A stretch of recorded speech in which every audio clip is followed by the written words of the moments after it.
Ouais et le problème, c'est pas ça, c'est que, 90 font moins bien que le marché et pourtant, les frais sont 5 recalcule, hein, regarde, 5 à 10 fois plus élevés que sur un ETF passif.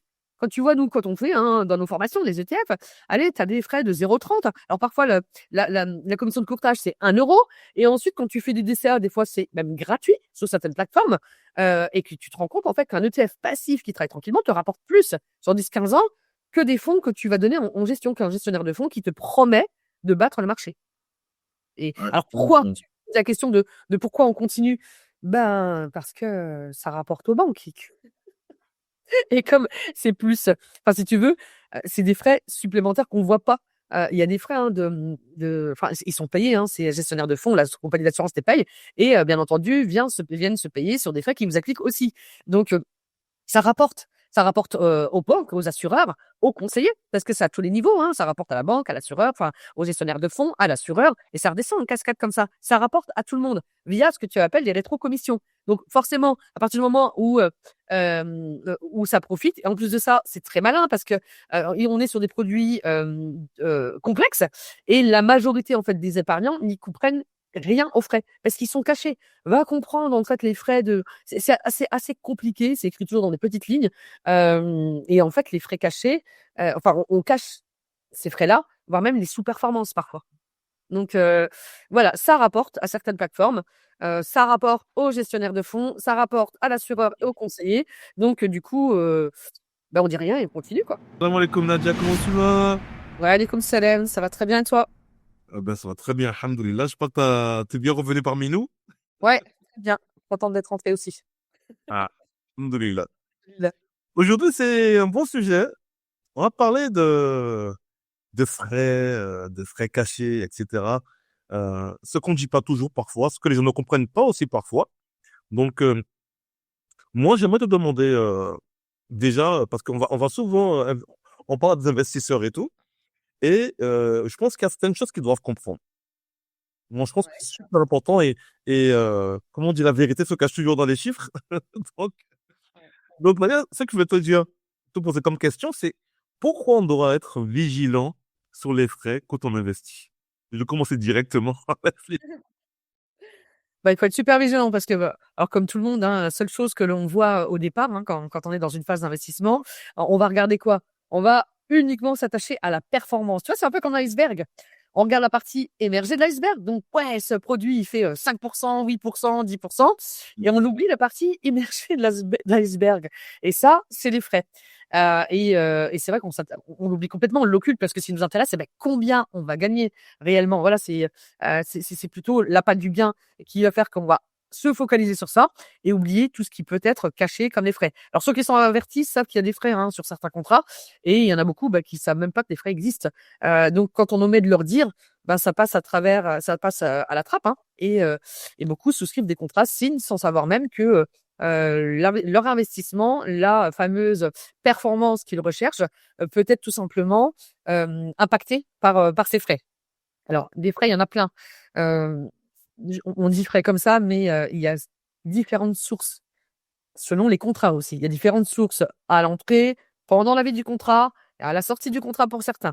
Donc déjà, intégrer ça. Ensuite, en fonction du type d'investissement, les frais sont pas forcément les mêmes. On va prendre un exemple simple, hein, les plus courants. Heu, on a souvent entendu parler, par exemple, sur les contrats d'assurance vie, tout ce qui va être contrat d'assurance vie, contrat de capitalisation, on va parler de frais d'entrée, de droits d'entrée. Et ça, c'est prélevé dès que tu places en fait ton argent. Donc versement initial, mais également tout ce qui va être versement périodique. Je décide de mettre 10 000 € sur un contrat, le conseiller peut appliquer des droits d'entrée et ensuite ce que tu vas mettre régulièrement, mensuellement, trimestriellement, semestriellement par exemple, hein, ce qu'on appelle les versements réguliers programmés sont soumis aussi aux frais. Donc il y a des frais qui sont pris, des fois ils sont du même ordre que les frais d'entrée. Donc il y a ça. Ensuite, sur ce type de contrat-là, on va avoir également des frais de gestion annuels du contrat. Alors, ils paraissent minimes, hein, souvent c'est de l'ordre de 1 allez 1,50 pour certaines compagnies, et là, ça paraît petit, mais c'est pour moi les frais les plus dangereux parce que, tout simplement, ils vont manger en fait ta, performance par ce qu'on appelle le mécanisme des intérêts composés. Alors, j'aime pas trop le mot intérêt parce que c'est vrai que nous, en tant que musulmans, on parle pas forcément d'intérêt, mais plutôt de gain. Mais c'est comme ça que ça s'appelle. Hein, c'est ce qu'on appelle les intérêts composés, l'effet boule de neige. Rendement composé, Rendement, effet bousonné, genre, voilà. On pourrait utiliser ça pour mieux comprendre, mais c'est complètement ça. Donc en fait, plus ton capital va grandir, plus tu vas avoir des gains qui vont venir se capitaliser, et plus ces frais minimes de 1, ne serait-ce que 1% vont venir en fait gréver ce rendement sur du long terme, sur maintenant. Par exemple, si je prends 10 000 euros de placement avec 5% et 1% de frais, on a 4% de rémunération. Mais avec le temps, sur 20 ans, c'est pas 4%. Parce qu'il faut savoir que ces 4%-là viennent se répercuter au fur et à mesure du temps sur les intérêts composés. Donc, la somme grandit et on prend beaucoup plus sur la somme qui finit par croître.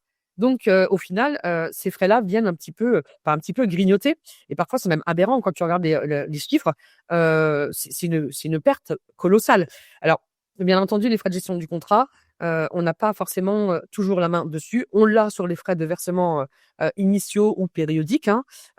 Et sur les frais de gestion du contrat, ce sont les compagnies d'assurance qui les imposent et qui les prennent. Il n'y a pas forcément de rétrocession. Alors, il y a avec beaucoup de compagnies 50% de rétrocession aux conseillers, mais c'est pas le cas dans toutes les compagnies. Hein. Beaucoup ne te le rétrocèdent pas. Donc il y a ça. Après, il y a différents types de contrats. C'est pas que dans les contrats d'assurance vie ou de contrats de capitalisation. Demain, tu souscris un ETF.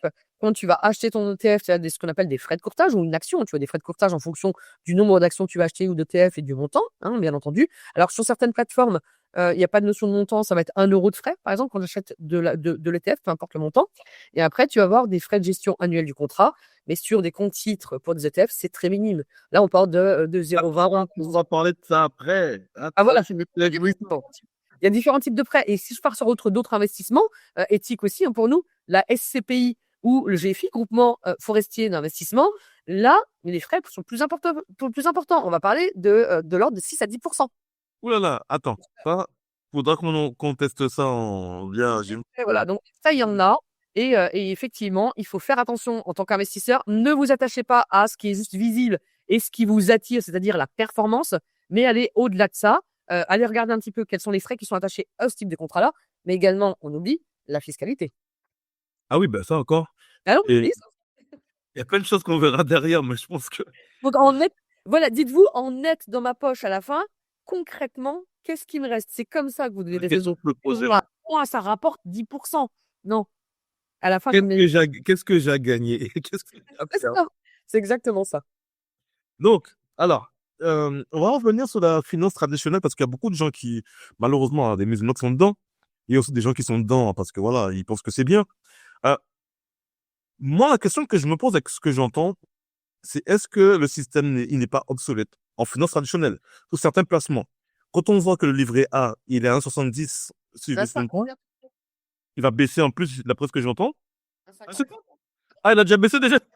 Pour l'instant, c'est à 50. Ça y est, c'est prévu. C'est acté. Ah, c'est prévu, c'est pas encore à date, mais c'est 1,70 pour l'instant. Ok. Bon, copier comme prévu, d'accord, super. Donc, ben, ce que je disais, c'est que ça menace de chuter encore.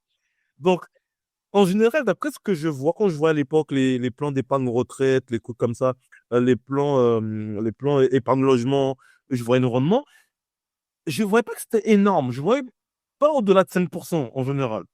Je vois des stakes assez ridicules autour de 4-5% par là. Euh, mais comment, tu me diras que je m'en trompe là, mais je vois que c'était assez léger. Alors, dis-moi comment on peut s'en sortir, comment on peut gagner de l'argent. Quand on retire ce que tu dis, on retire déjà, bon, la performance, elle n'est pas super, parce que des fois, c'est l'inflation, ben, nous tape dedans. Quand on regarde bien derrière, il y a les frais aussi qui jouent là-dedans. Derrière, qu'est-ce qui se passe encore? On a la zakat qui joue. Oh, mais, alors, comment on gagne de l'argent dans tout ça? Bah, concrètement, tu n'en gagnes pas vraiment. Alors, il faut savoir que tout ce qui va être produit bancaire, alors, il n'y a pas de frais. Alors, si tu veux, les frais sont spécifiques au contrat d'assurance vie, contrat de capi, quand tu vas sur des produits un peu plus épargne long terme. Là, quand tu me parles de bancaire, c'est ce qu'on appelle plutôt de l'épargne liquide. De l'épargne, ça va être des livrets, hein. Ça va être de l'épargne liquide, souvent assimilée à de l'épargne de sécurité. Donc, sur un livret A, il n'y a pas de frais, concrètement. Par contre, le rendement, là, va passer à 1,50. Et quand tu regardes juste l'inflation qui est aux alentours de presque à 3%, et même parfois plus sur des dépenses du quotidien, bah, concrètement, on ne surpasse même pas l'inflation. Donc, qu'est-ce que tu vas gagner dedans? Rien. Pas grand-chose, en tout cas. Pas grand-chose. Tu perds de l'argent, du coup.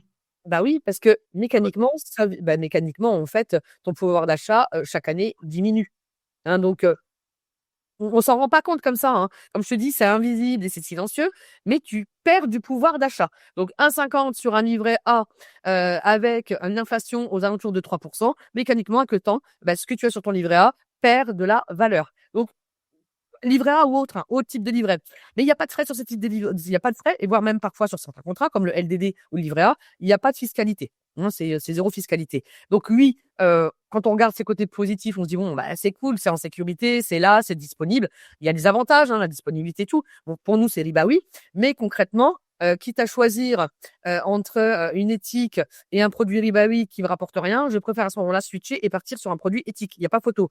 Alors, c'est pareil sur les contrats d'assurance vie qui sont pas éthique, il y a du fonds en euros dedans. Alors si on part sur ces contrats-là, c'est encore pire parce que les fonds en euros rapportent rien. On va dire au mieux, c'est 2,5 brut. En net, il reste pas grand-chose. Si en plus tu appliques à ça les frais de gestion de contrat annuels qui peuvent être entre 0,60 et 0,90 sur ce qu'on appelle des unités de compte, la partie unité de compte, hein, obligataire et compagnie, et 1% sur ce qui va être le fonds en euros, plus les taxations sur les gains, l'imposition, et ça se reste quoi à la fin? Pas grand-chose.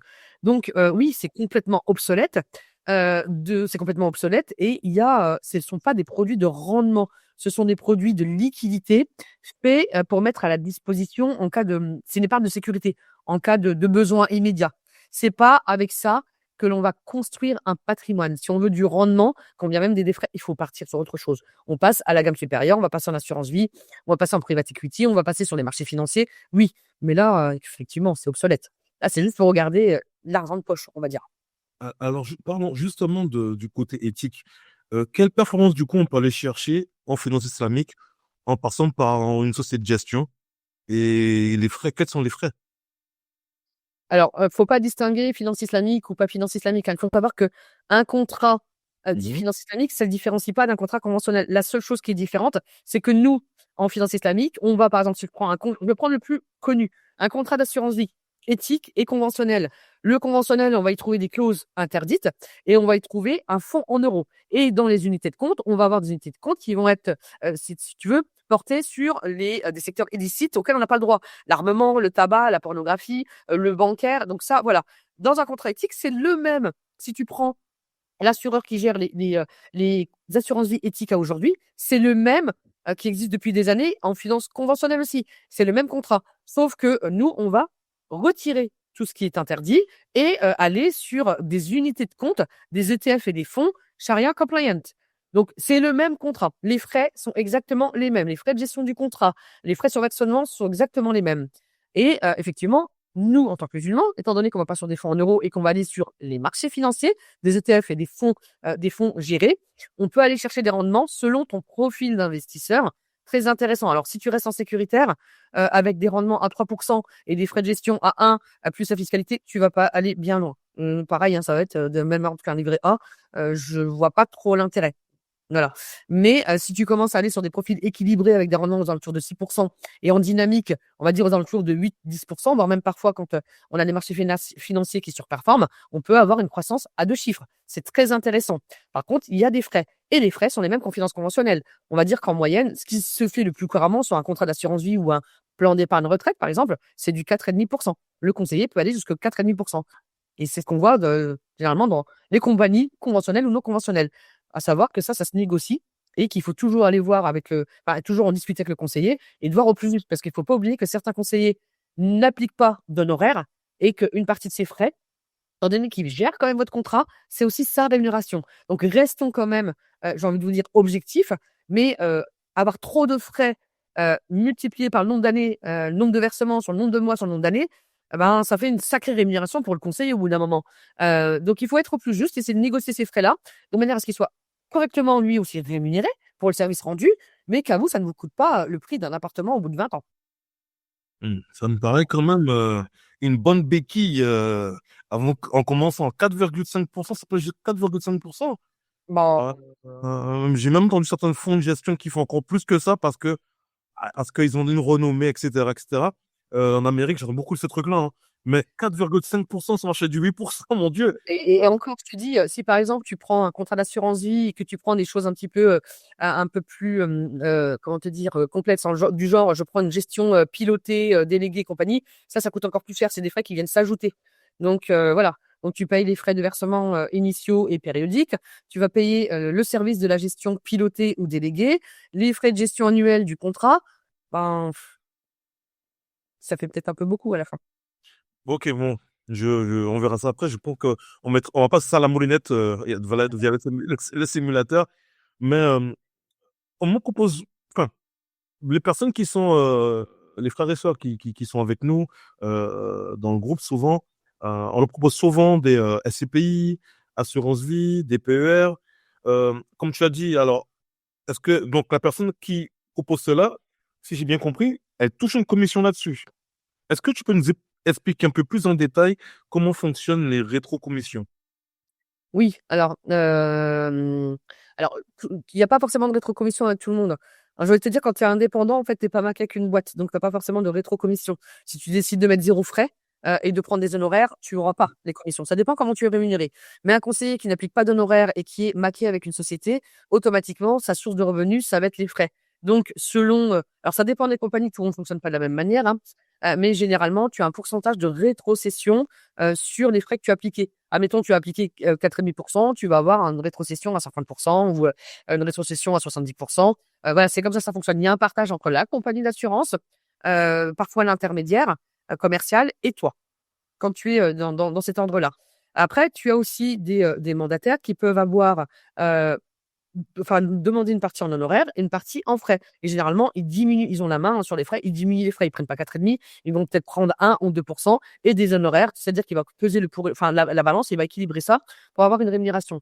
Mais oui, quand par exemple, quand tu souscris des CPI, entre toi et la société de gestion et CPI, il y a une rétrocession qui peut aller, enfin, moi, je l'ai vu, hein, même des CPI, j'en ai fait pendant des années, hein, en finance conventionnelle. Moi, je me rappelle très bien que j'avais entre de l'ordre de 6 ou 7% de rétrocession. À l'époque. Ouais, 6 ou 7% de rétrocession à l'époque sur les CPI. Donc ça reste pour les conseillers, ce type d'investissement, des produits qui sont rentables aussi. Et pareil, si tu vas en contrat de capitalisation ou en PER ou en assurance vie que tu appliques 4,5 de frais, si tu empoches ne serait-ce que la moitié dans ta poche et qu'il y a des versements aussi réguliers, multiplié par le nombre de mois et le nombre d'années, ben, tu es content. C'est ce qu'on appelle, nous, les encours. On est payé sur les encours. C'est-à-dire que tu as un portefeuille et à chaque fois que les clients vont verser, ben, ton portefeuille va travailler pour toi. Au bout d'un moment, ça te dégage un salaire, hein. Si tu as une grosse clientèle et tu commences à avoir une grosse clientèle, la partie de la rémunération des gestionnaires de patrimoine, quand tu les vois qui sont assez aisés, c'est parce qu'ils ont un super portefeuille et que leur super portefeuille, en fait, sans travailler, leur rapporte. J'imagine. Ouais. J'imagine. C'est ce qu'on appelle les commissions sur encours.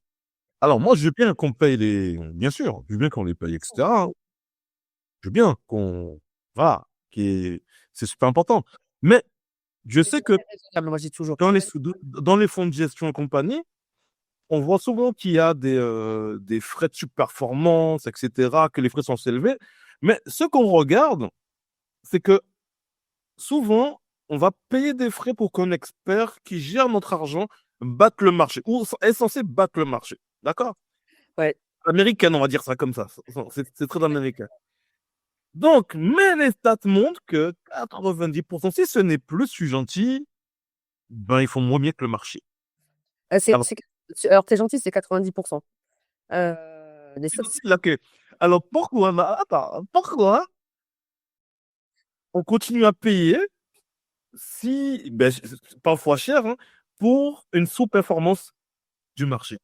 alors déjà, on va expliquer un petit peu parce que, là, c'est un peu flou. Alors, ce qu'il faut savoir, c'est que, pas mal de compagnies d'assurance font, pardon, appel à des sociétés, en fait, de gestion qu'elles vont mandater, hein, souvent. C'est les assureurs qui les mandatent, en fait, pour que enfin, leur promesse, c'est, comme tu dis toi, l'expression de battre le marché, grâce normalement à leur expertise, en sélectionnant activement des actions, des obligations, enfin bref, pour, ce qui est en finance conventionnelle, et d'autres actifs qui sont censés surperformer grâce à leur expertise pour qu'on puisse avoir, nous, des rendements très intéressants.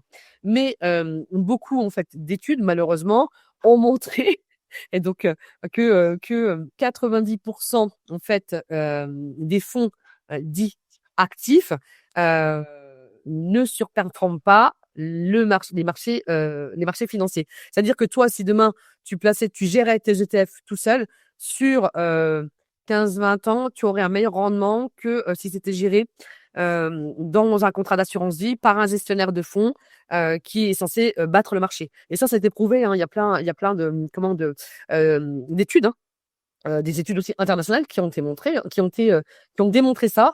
Et là, toi, tu dis 70% tout à l'heure, mais c'est 90% des fonds actifs qui font moins bien que le marché. Et eux disent sur 10 ou 15 ans, carrément. Il dit 90%, hein. Il dit 90%. Ouais. Et le problème, c'est pas ça, c'est que 90% font moins bien que le marché, et pourtant, les frais sont 5, recalcule, hein, regarde, 5 à 10 fois plus élevés que sur un ETF passif. Quand tu vois, nous, quand on fait dans nos formations, les ETF, allez, tu as des frais de 0,30. Alors parfois, la commission de courtage, c'est 1 euro. Et ensuite, quand tu fais du DCA, des fois, c'est même gratuit sur certaines plateformes. Et que tu te rends compte, en fait, qu'un ETF passif qui travaille tranquillement te rapporte plus sur 10-15 ans que des fonds que tu vas donner en gestion, qu'un gestionnaire de fonds qui te promet de battre le marché. Et alors pourquoi? C'est la question de pourquoi on continue. Ben, parce que ça rapporte aux banques. Et comme c'est plus, enfin, si tu veux, c'est des frais supplémentaires qu'on voit pas. Il y a des frais, hein, enfin, ils sont payés, hein, c'est gestionnaire de fonds, la compagnie d'assurance les paye et bien entendu, viennent se payer sur des frais qui vous appliquent aussi. Donc ça rapporte. Ça rapporte aux banques, aux assureurs, aux conseillers, parce que c'est à tous les niveaux. Hein. Ça rapporte à la banque, à l'assureur, enfin au gestionnaire de fonds, à l'assureur, et ça redescend en cascade comme ça. Ça rapporte à tout le monde via ce que tu appelles les rétrocommissions. Donc forcément, à partir du moment où ça profite, et en plus de ça, c'est très malin parce que on est sur des produits complexes, et la majorité en fait des épargnants n'y comprennent rien aux frais parce qu'ils sont cachés. Va comprendre en fait les frais de. C'est assez compliqué, c'est écrit toujours dans des petites lignes. Et en fait, les frais cachés, on cache ces frais-là, voire même les sous-performances parfois. Donc voilà, ça rapporte à certaines plateformes, ça rapporte aux gestionnaires de fonds, ça rapporte à l'assureur et aux conseillers. Donc du coup, on dit rien et on continue, quoi. Et puis personne vérifie. Eh ben, c'est ça que nos élèves, on les encourage à comprendre comment ça fonctionne. Et vous qui regardez cette vidéo, Binella, tôt ou tard, je pense qu'on va se travailler ensemble, Inch'Allah. Je pense pas que c'est pour rien, mais on se verra assez vite, je pense. Parce que moi, moi, c'est ma position après, hein. Moi, pourquoi j'aime bien faire les choses solo? Parce que j'aime bien apprendre les choses déjà d'une, Ouais. comprendre, le savoir, en me formant. J'ai toujours fait comme ça. Et en plus, tu as un réseau. Quand je délègue à un conseiller ou quoi que ce soit, j'ai pas forcément un réseau et j'ai pas forcément du savoir. Et ça, pour transmettre à tes enfants ou autres, c'est plus compliqué. C'est mieux de transmettre de l'argent, mais transmettre du savoir et de l'argent, je pense que c'est mieux. D'accord? Je pense que c'est mieux. D'ailleurs, en banque, c'est bizarre, mais pourquoi le conseiller jamais il te parle d'ETF, il te dit pas de prendre des ETF directement. Il devrait aller dans le sens du client. Et c'est là qu'on voit qu'en fait, non, il va dans son sens à lui, le sens de la banque, en fait. En fait, c'est ce que j'allais dire. Le conseiller, il est là pour mettre en avant le catalogue de la banque, pas pour t'amener sur les marchés. Alors, en plus de ça, faut faire attention, il y a 2 choses. Hein. Alors, non seulement, le but, c'est de vendre les produits de la banque. Hein. Moi, je me rappelle que quand je travaillais dans une grande banque, on avait des obligations de la banque. Et ce qu'on mettait en premier, ce qu'on vendait en premier, c'était l'obligation de la banque. Qui performait, hein, qui était très bien à l'époque, avait des rendements très intéressants. Hein. Je me rappelle, on avait des rendements de l'ordre de 6 et quelques pourcents. Donc, ça restait intéressant. Hein. Mais ils ont un catalogue, comme dans les sociétés. Hein. Moi, j'ai travaillé pour des sociétés qui ont pignon sur rue en gestion de patrimoine. Et bien entendu, tu es soumis au catalogue. Quand tu veux faire autre chose, être conseiller plus gestionnaire de patrimoine et les années sur autre chose, on te dit non, non, non, c'est pas ton rôle. Toi, tu peux faire que ça. Donc, en gros, tu fais les fonds qui existent dans le contrat d'assurance vie. Et si tu as un compte titre, tu vas mettre les produits qui sont rattachés à la banque ou à la société. Et point barre. Tu ne peux pas déroger et aller plus loin. Et au-delà de ça, il faut savoir que c'est ce qu'on appelle des RTO, hein, c'est des ordres, notamment quand tu es sur le marché financier, tu as une réglementation où en tant que conseiller, tu n'as pas le droit de passer d'ordre à la place des clients, voire même pour certains, n'ont pas le droit de donner des conseils. Donc c'est ça aussi qui fait que ils sont un peu conditionnés, à pas pouvoir aller au-delà parfois malheureusement, mais ils te le proposent pas parce que c'est pas rentable pour eux. Ils sont pas dans le conseil, ils sont commerciaux souvent. Ils sont commerciaux rattachés à une société.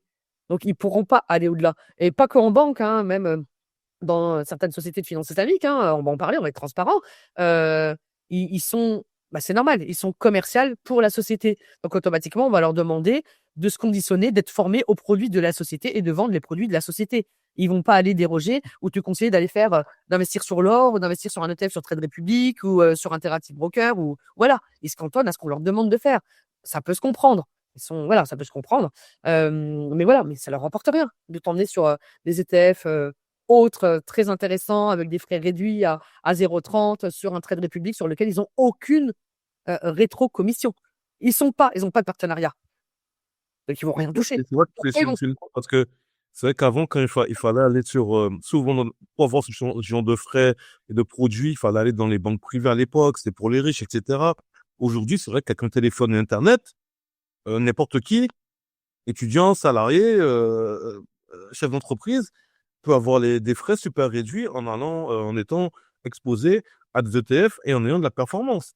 Ouais. Et Je sais pas si tu te rappelles quand on a démarré la formation, qu'on a parlé on a parlé quand même des bases, hein, avant de parler d'investissement, on a quand même parlé des bases. C'est vrai qu'aujourd'hui, avec un téléphone sur ton canapé, tu peux gérer ton patrimoine, tu peux investir en bourse, tu peux faire tout ce que tu veux. Tu as plus besoin maintenant de passer par un conseiller. Alors attention, heu il y a des choses quand même, on a besoin. j'allais dire, faut faire attention. Acheter des ETF et compagnie, ça devient très simple et intuitif aujourd'hui. On a toujours besoin de conseils. Donc je parle surtout pour les personnes qui sont pas averties, qui sont pas formées. Quand je parle de ces personnes-là qui, avec un téléphone, peuvent, investir eux-mêmes, c'est des personnes qui sont averties, des personnes qui se sont formées déjà, qui ont appris à acheter des ETF, qui ont compris ce que c'était un actif, une action, comment fonctionnait une action. Voilà, des personnes averties comme ça, elles peuvent le faire elles-mêmes. Elles vont pas passer par un conseiller parce qu'elles ont la connaissance. Elles ont fait l'effort d'investir sur elles-mêmes et de se former. Mais quelqu'un d'autre, qui n'est pas du tout averti, je le déconseille parce que 90 des gens qui sont pas formés perdent leur argent, hein. C'est comme en crypto-monnaie, ils y vont tous, mais ils ont pas appris à gérer. À la fin, ils ont perdu leur argent. Donc non, si tu as un minimum de formation, que tu as averti, que tu as cherché à comprendre et que tu sais manipuler les outils, nous on l'apprend dans la formation à manipuler les plateformes. Sur quelle plateforme? Comment on fait? Tu as vu à chaque fois on va, on clique et je montre, hein, les différentes erreurs et là oui, avec ton téléphone, tu peux le faire automatiquement sans passer, par ta banque. Qui plus est, tu as averti, donc tu connais tout le mécanisme des frais et autres. Après c'est un jeu d'enfant.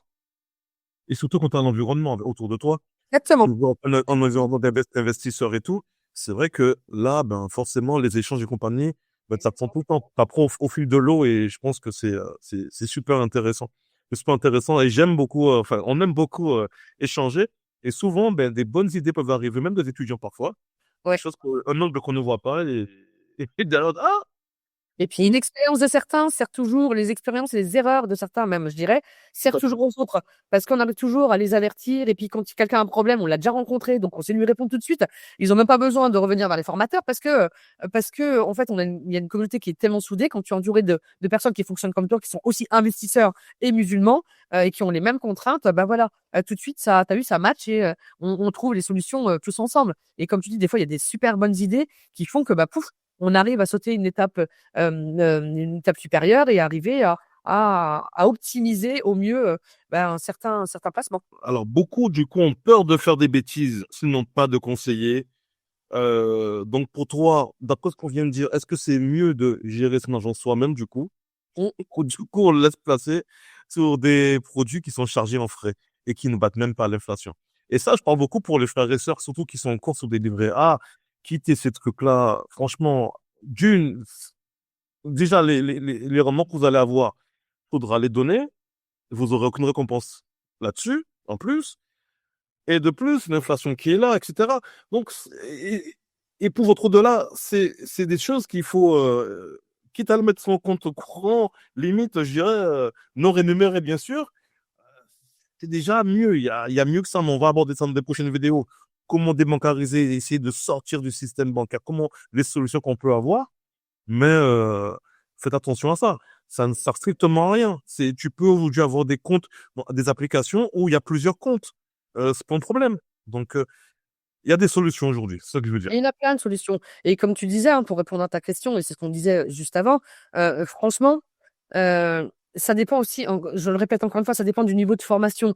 Mais la vérité, c'est que quand tu prends un ETF qui est bien choisi, Tu vu, nous, en ce moment, on a vu, on a différents ETF quand quand on a un ETF large avec une diversification géographique, sectorielle, thématique et compagnie, donc un ETF qui est bien choisi en fonction de ton profil, avec une méthode simple, ce qu'on appelle, nous, le DCA, les versements réguliers qui se mettent automatiquement en place sans que tu aies rien à gérer, tu les programmes, donc c'est un investissement programmé, on va dire.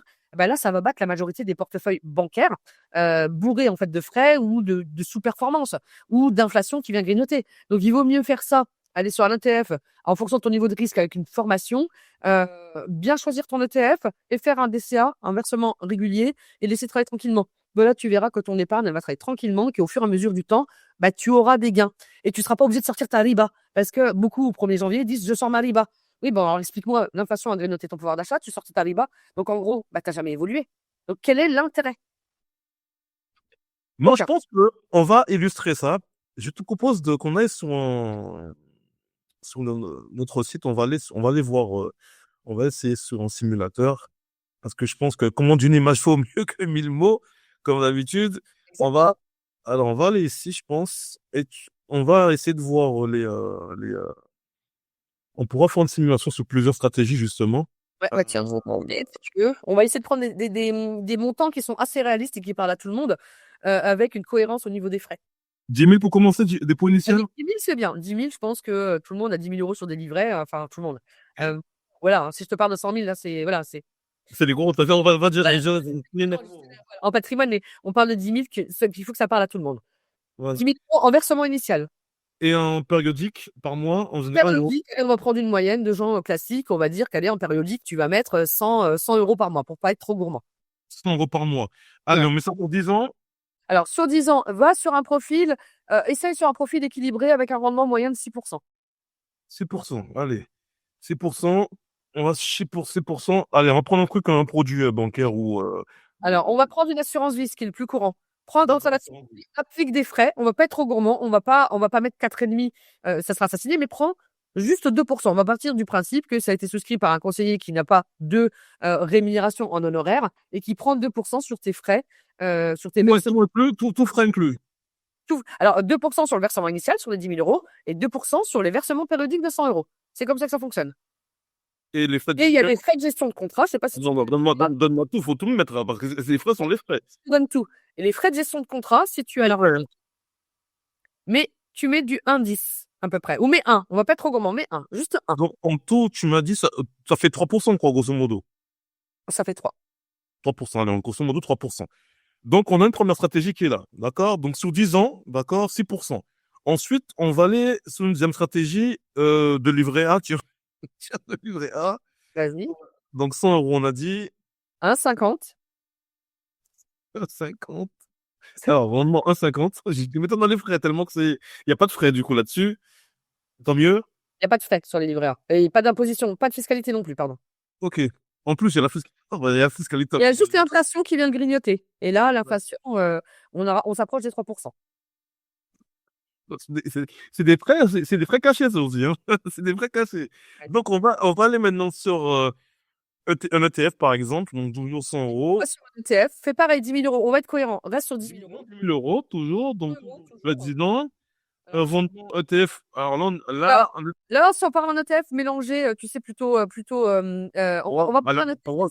Prends la même rémunération. Prends 6. On va partir sur un ETF équilibré.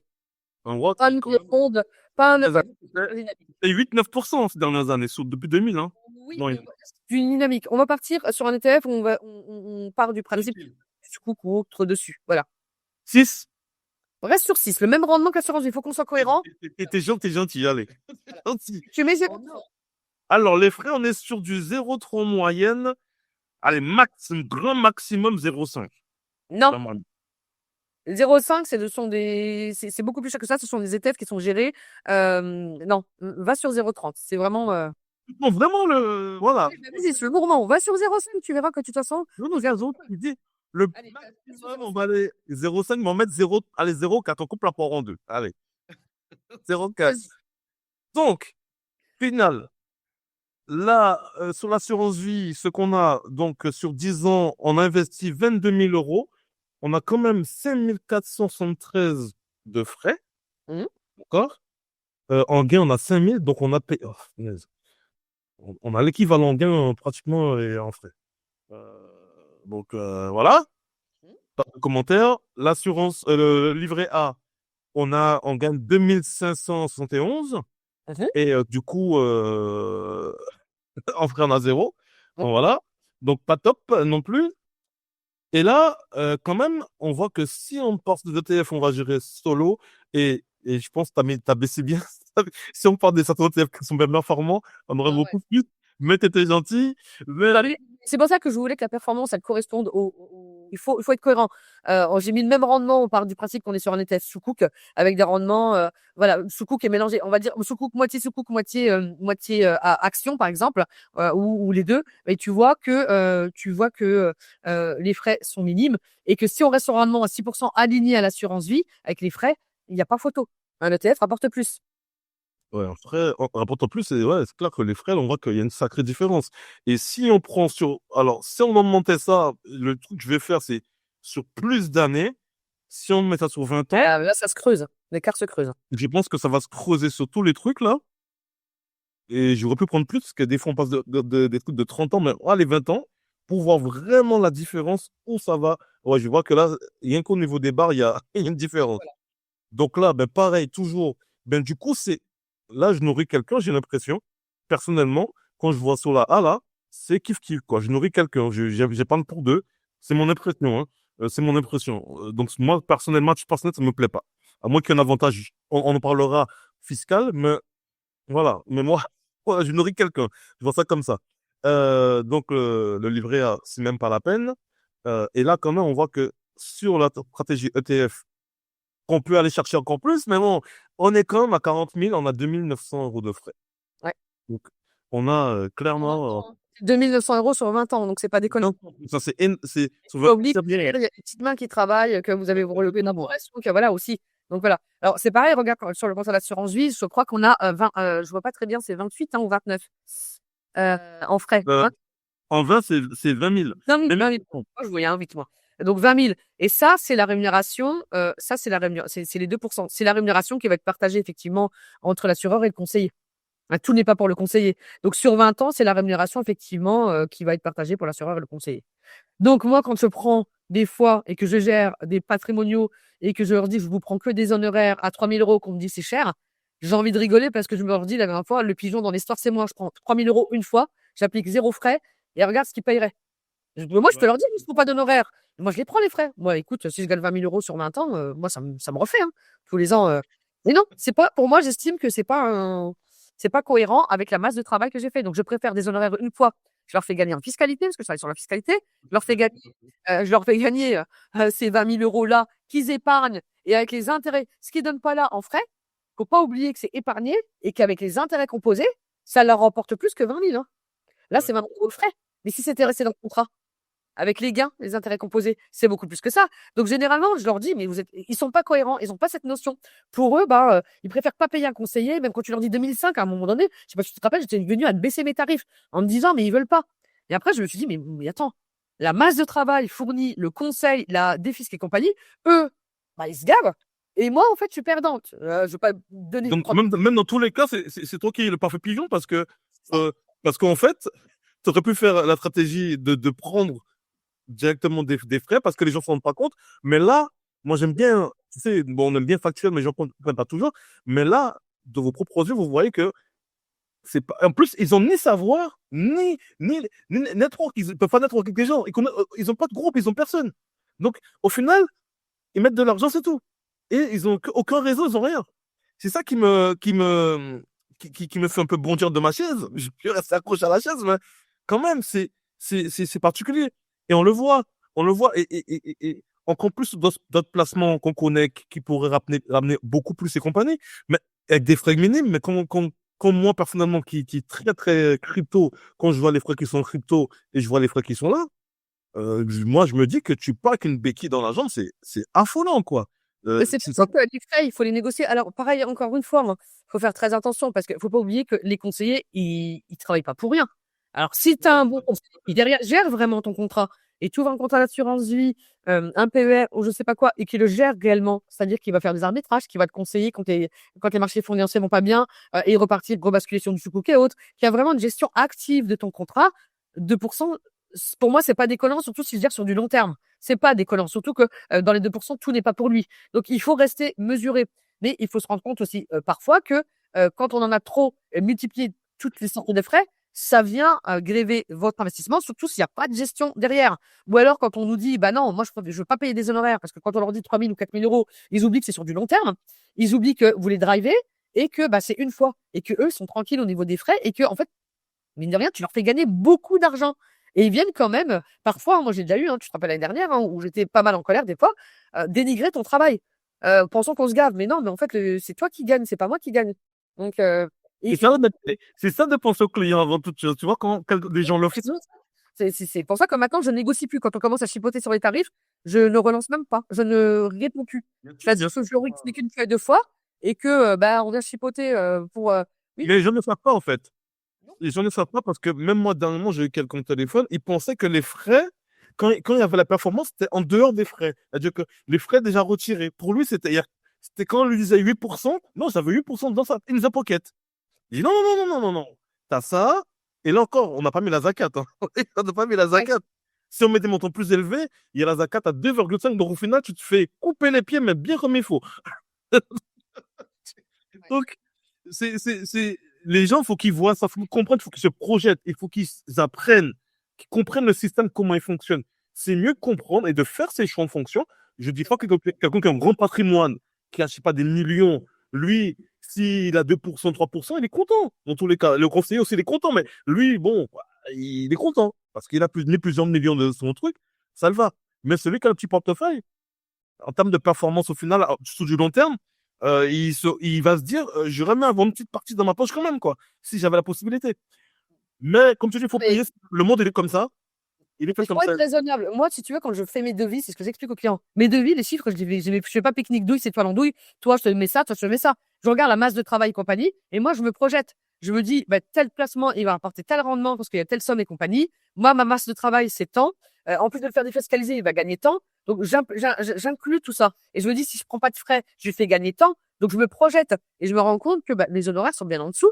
Et je mets pas des honoraires pour mettre des honoraires. Je mets des honoraires en fonction de ce que je vais travailler et ce que je vais faire gagner au client. Mais à côté, lui s'enrichit quand moi je touche une fois des honoraires. Donc des fois, je me dis quand ils viennent commencer à chipoter ou à négocier, ben j'ai pas envie quoi.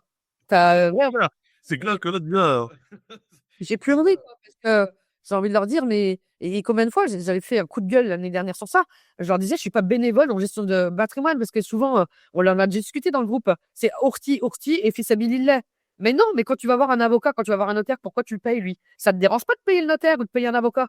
Quand tu te fais une prestation de service et qu'il va te défendre, pourquoi moi quand je vais gérer ton patrimoine, je vais te faire gagner de l'argent, vous revenez sur ça? Bah à ce moment-là, moi, combien de fois je me suis dit bah je vais plus prendre d'honoraires, je vais prendre des frais.